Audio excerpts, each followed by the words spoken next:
ఇలా నేను ఇబ్బంది పడడం కన్నా నాకు జీవితం లేదు. నాకు జీవితం లేదు. భూమి మొత్తము నాకు ఎకరన్నర భూమి దాకా, ఎకరన్నర 2 ఎకరాల భూమి దాకా అమ్ముకున్నా. నేను అమ్మి మొత్తం సగం వాళ్ళకే పెట్టిన పైసలు కూడా.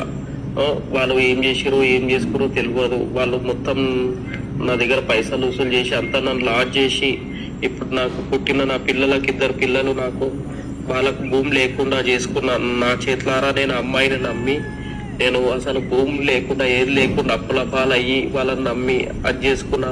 లాస్ట్కి నా మీద కేసు పెట్టి నన్ను జైలుకు పంపాలని చూస్తారు.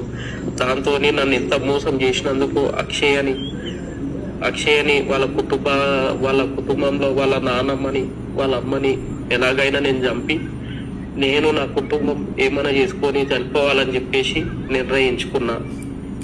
దీంట్లో నా కుటుంబంది ఎలాంటి పాత్ర లేదు. నాదొక్కటి నా సొంత నిర్ణయం నేను తీసుకొని ఈరోజు నేను ఏదైనా వాళ్ళని చేసి నేను ఏమైనా చేసుకొని చనిపోవాలని నిర్ణయించుకున్నా.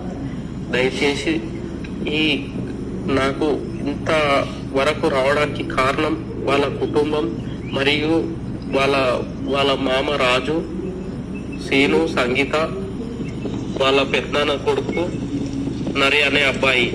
వీళ్ళు 4 కారణం.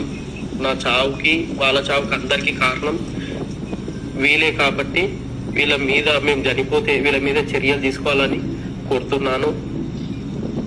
ఇంకోటి, ఒకవేళ నేను నా కుటుంబం చనిపోతే నాకు భూమి గుట్ట లేదు కాబట్టి ఎలాంటి నా తల్లిదండ్రులకు ఉన్న భూమిలో పెట్టొద్దని నన్ను మా కుటుంబం అందరు 4 అనాథల లాగా శ్మశాన వాటికల్లో మమ్మలను కాల్ చేయాలని తెలియజేస్తున్నాను. నాకు ఎలాంటి ఫ్యామిలీ మరియు ఎవ్వరూ లేరు. నేను చేసుకున్న తప్పుకు నేను కురుస్తున్నా.